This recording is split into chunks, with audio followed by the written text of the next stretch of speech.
ക്ഷേമ പെൻഷൻ വിതരണവുമായി ബന്ധപ്പെട്ട ഏറ്റവും പുതിയ അറിയിപ്പെത്തി. ഈ മാസം 1600 രൂപയ്ക്ക് പകരം 3200 രൂപയാണ് എത്തിച്ചേരുക. ക്രിസ്മസ് പുതുവത്സരം പ്രമാണിച്ച് 2 മാസത്തെ തുക ഒരുമിച്ച് നൽകുകയാണ്.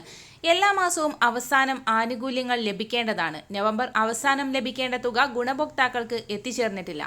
നവംബർ 6-നാണ് ഏറ്റവും ഒടുവിൽ പെൻഷൻ വിതരണം ചെയ്തത്. അതുകൊണ്ട് തന്നെ ആ തുക കൂടി ചേർത്താണ് 3200 രൂപ വിതരണം ചെയ്യുന്നത്.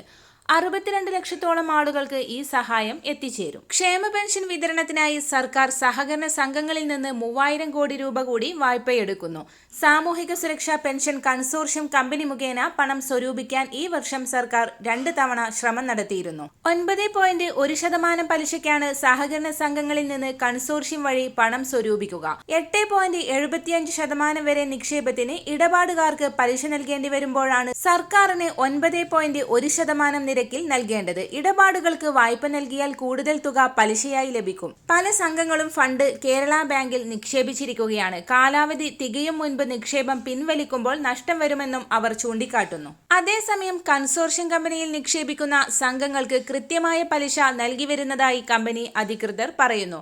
നിക്ഷേപം തിരികെ ആവശ്യപ്പെടുന്നവർക്കും തുക നൽകുന്നു. 5500 കോടിയിലേറെ രൂപ ക്ഷേമ പെൻഷൻ വിതരണത്തിനായി സംഘങ്ങളിൽ നിന്ന് സ്വരൂപിച്ചിട്ടുണ്ട്. പ്രാഥമിക സഹകരണ സംഘങ്ങൾ, കാർഷിക സംഘങ്ങൾ, എംപ്ലോയീസ് കോഓപ്പറേറ്റീവ് സൊസൈറ്റികൾ എന്നിവയാണ് പണം നിക്ഷേപിക്കുന്നത്. തുക എത്തിച്ചേരുന്നതോടെ 3200 രൂപ വീതമാണ് ഗുണഭോക്താക്കളിലേക്ക് എത്തിക്കുക.